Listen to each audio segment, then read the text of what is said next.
Chapter 10. Stump Finger. William Tatum Tilden II, better known as Big Bill Tilden, was the primo tennis player assoluto of the first quarter of the 20th century. Hollywood beckoned. Tilden came a-running, bought his backhand, and starred in several wholesome silent movies of the aw-shucks virgin boy school of Americana. In the 30s, he regularly appeared in Universal's sports reel shorts and was a commentator for British Lion films.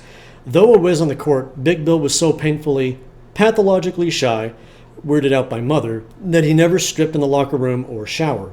He usually did not shower after a Fast and Furious game. His B.O. was legendary.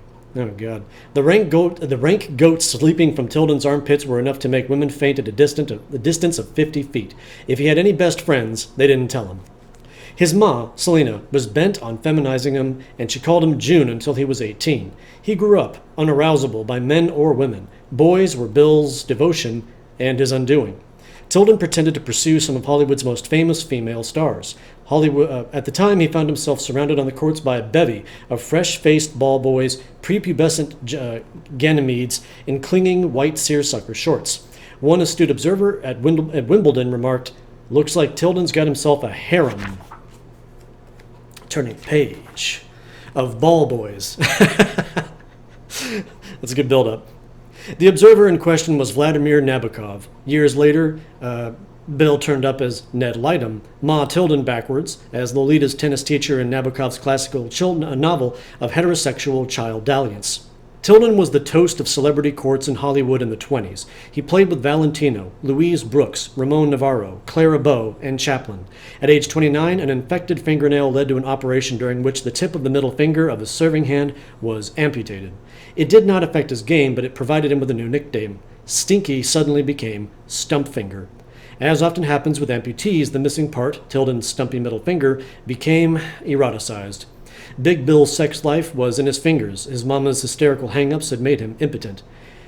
When after years of furtive boy love, the law's thick fingers finally closed on him, on November 23, 1946, the accusation by the Beverly Hills police was for fondling.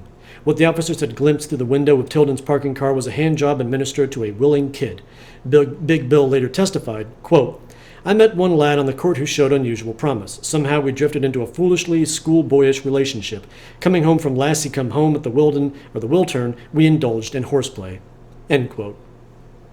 The lad who showed promise was the son of a noted producer at 20th Century Fox. When the Fuzz delivered Junior to the family manse in Beverly Hills and informed Daddy that he had been caught with his pants down in Big Bill's car, Daddy beat the bejesus out of him in his trophy-bedecked den.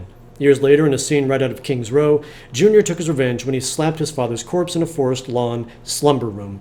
For his horseplay with Junior, Tilden served 8 months in his so-called honor farm, where he became June again, serving meals to fellow prisoners and washing up. He was released to the fuzz-haunted streets of Beverly Hills. One day, the beady eyes of the law peering through Zeiss binoculars espied him loitering by a school that was letting out. They waited while Tilden made his chicken pass. The molested miner of Camden Drive identified Big Bill by his stump finger. "That was the beast with 5 fingers that was playing with my privates." This time, Tilden's punishment was the road camp. After his first arrest, the champ, who had consorted with 4 U.S. presidents, who had partnered Chaplin, Errol Flynn, and Spencer Tracy, and who had coached on the courts of Tallulah Bankhead, Katharine Hepburn, and Garbo, found that his acquaintances no longer knew him.